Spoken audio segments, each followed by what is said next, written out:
Hello out there, welcome back to my channel Partly Bohemian and welcome to a new episode of Machine and Me আর আজকে চলে এসেছি again speed Kawasaki কলকাতাতে আর আজকে যে বাইকটা নিয়ে ডিসকাস করব সেটা হচ্ছে newly launch Ninja Z x 6R।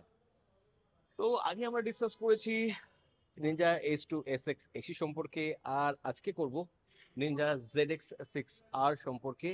তো 600 সিসির এই ইঞ্জিনটার মধ্যে এমন অনেক কিছু স্পেসিফিকেশন আছে যেটা বাকি 600 সিসির সেগমেন্টের বাইকের থেকে এটাকে সম্পূর্ণ রকম আলাদা করে। তো কন্টেন্টটা বেশ ইন্টারেস্টিং হতে চলেছে। আই থিঙ্ক কন্টেন্টটা পুরোটা দেখলে এই বাইকটা সম্পর্কে যা যা ইনফরমেশন আপনাদের প্রয়োজন সে সব কটা ইনফরমেশন পেয়ে যাবেন এবং বেশ মজাও লাগবে।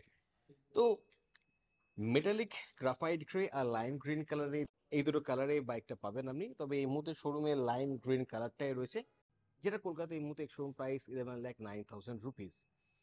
তো perimeter pressed aluminium frame base এই বাইকটার wheel base 1,400 millimetre, seat height 830 millimetre, kerb mass 198 KG এবং ফুয়েল ট্যাঙ্কের যে ক্যাপাসিটি সেটা হচ্ছে 17 লিটার।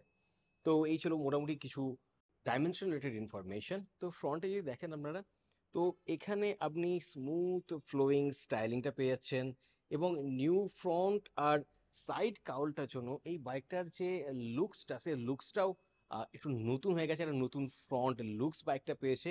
তো এই হলো এর হেডলাইট ইউনিট দুটো, যেটা বেশ মেন লুকিং, বেশ অ্যাংরি অ্যাংরি লুকস আপনি এর মধ্যে পাবেন এবং তার সঙ্গে এই সুন্দর গ্রাফিক্সগুলোর জন্য এর লুকসটা তো আরো সুন্দর হয়েছে এবং মাঝখানে আপনি এয়ার ইনটেকটা দেখতে পেয়ে যাচ্ছেন। ফ্রন্টে আপনি 41 millimetre inverted fork with a rebound and compression damping with a spring preload adjustability যুক্ত অ্যান্ড টপ ফ্রন্ট স্প্রিং যুক্ত এই সাসপেনশনটা পেয়ে যাচ্ছেন। নিফিনের ক্যালিপারটা রয়েছে এবং তার সঙ্গে ডুয়েল সেমি ফ্লোটিং 310 মিলিমিটারের ডিস্ক ব্রেকটাও পেয়ে যাচ্ছেন এবং ফ্রন্টে আপনি 120/70 সেকশনের 17 ইঞ্চের এই টায়ারটাও পেয়ে যাচ্ছেন।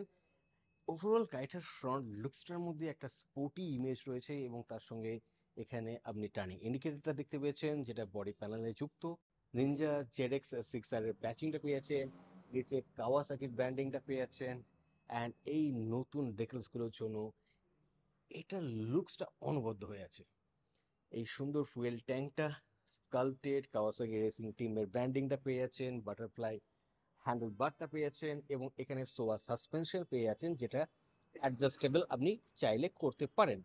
একটা বেশ সুপার স্পোর্টি স্টান্স আপনি এই বাইকটা থেকে পাবেন, কারণ অ্যাজ ইউ ক্যান সি এর হ্যান্ডেল বারটাই সেটা সাজেস্ট করছে এবং এখানের মধ্যে অ্যাডজাস্টেবিলিটি অপশন পেয়ে যাচ্ছেন। এখানে চারটে রাইডিং মোড আপনি পেয়ে যাবেন, স্পোর্ট, রেন, রোড এবং রাইডার যেটা ম্যানুয়াল সেটা আপনি এখান থেকে কন্ট্রোল করতে পারেন।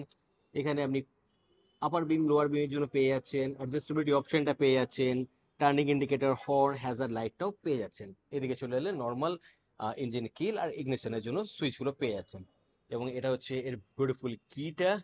যদি এর ডিসপ্লেটাকে আপনাদের দেখাই তাহলে আপনি এখানে 4.3 ইঞ্চের TFT কালার ইনস্ট্রুমেন্টেশন পেয়ে যাচ্ছেন উইথ স্মার্টফোন কানেক্টিভিটি এবং এই ডিসপ্লে থেকে বিভিন্ন ইনফরমেশনগুলো পেতে গেলে আপনাকে এই সুইচগুলোর হেল্প নিতে হবে। তো এখানে আপনি দেখতে পাচ্ছেন কন্টিনিউয়াসলি চেঞ্জ হচ্ছে ইনফরমেশনগুলো, আপনার যা যা লাগবে লং প্রেস যদি আমি এটা করে থাকি দেন আপনি ট্রিপ দেখতে পেয়ে যাচ্ছেন, পাওয়ারটা দেখতে পেয়ে যাচ্ছেন, অ্যাগেন এখানে ব্যাটারি হেলথ দেখতে পেয়ে যাচ্ছেন, অ্যাভারেজটাও দেখতে পেয়ে যাচ্ছেন, রেঞ্জটা দেখতে পেয়ে যাচ্ছেন, অ্যাভারেজ স্পিড, সো কতক্ষণ ধরে চালিয়েছেন বাইকটা, এই সমস্ত ধরনের ইনফরমেশনগুলো পেয়ে যাচ্ছেন এবং তার সঙ্গে basically gear positioning indicator, time, এই ধরনের বেসিক ইনফরমেশনগুলো আপনি এখানে পেয়ে যাচ্ছেন।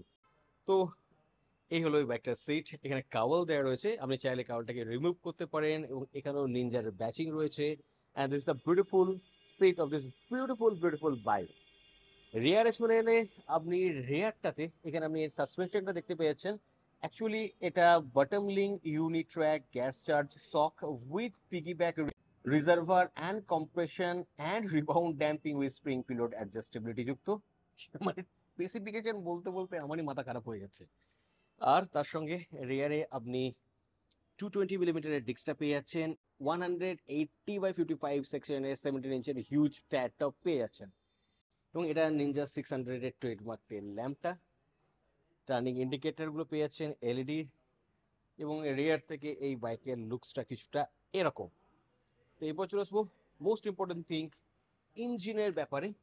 তো এখানে আপনি যেটা পাবেন সেটা হচ্ছে লিকুইড কুল 4 স্ট্রোক ইনলাইন 4 DOAC 16 ভালভ যুক্ত 636 সিসির একটা ইঞ্জিন, 13,000 RPM-এ 124 PS ম্যাক্স পাওয়ার পেয়ে যাবেন। কিন্তু আপনি যদি র্যাম এয়ার ইউজ করেন তাহলে সেক্ষেত্রে এর পাওয়ারটা ইনক্রিজ হয়ে যাবে। সেক্ষেত্রে আপনি 13,000 RPM-এ 129 PS ম্যাক্স পাওয়ারটা পাবেন এবং 11,000 RPM-এ 69 নিউটন মিটার টর্কটাও পেয়ে যাচ্ছেন। তো এরপর এই বাইকটার সাউন্ডটা কেমন সেটা আপনাদের একবার শুনিয়ে দেব।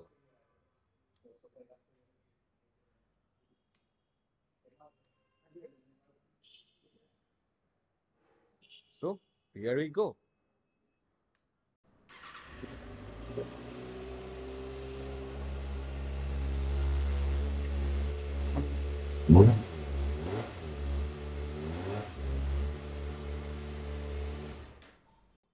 So this is the sound of this beautiful bike. আপনাদের এই সাউন্ডটা কেমন লাগলো সেটা কমেন্ট সেকশনে কিন্তু অবশ্যই মেনশন করে দেবেন। তো এই ছিল স্পিড কাওয়াসাকি শোরুমে এসে এই ভীষণ সুন্দর এবং পাওয়ারফুল নিনজা ZX6R সম্পর্কে কিছু ইনফরমেশন। এই গাড়িটার এক্স শোরুম প্রাইস আমি তো আগেই বলেছি 11,09,000 রুপিস। তারপর যদি এই বাইকটার উপর যদি আপনি ইএমআই করতে চান, কতটা ডাউন পেমেন্ট করতে হবে, ইএমআই কত পড়বে, এবং কাওয়াসাকির অন্যান্য প্রোডাক্টগুলো সম্পর্কে যদি আপনার ইনফরমেশন প্রয়োজন হয়, তার জন্য আমি ডেসক্রিপশন বক্সে স্পিড কাওয়াসাকির কন্ট্যাক্ট ড্রপ করে দেবো। আপনি সেখান থেকে তাদের সাথে কন্ট্যাক্ট করতে পারেন, শোরুমে অ্যাপয়েন্টমেন্ট বুক করে চলে এসে এই সমস্ত ধরনের এনকোয়ারিগুলোকে ফুলফিল করতে পারেন। তো আপনাদের এই কন্টেন্টটা কেমন লাগলো, এই প্রোডাক্টটা কেমন লাগলো সেটা কমেন্ট সেকশনে অবশ্যই জানাবেন, এবং যদি এই ধরনের কন্টেন্ট আপনাদের ভালো লেগে থাকে তাহলে প্লিজ চ্যানেলটাকে সাবস্ক্রাইব করে থাকবেন, লাইক দেবেন, শেয়ার করে দেবেন। খুব তাড়াতাড়ি অন্য কোনো কন্টেন্ট নিয়ে আবার অনুষ্ঠানে দেখা হবে। তখন মতো stay fantastic and keep revving. Bye by.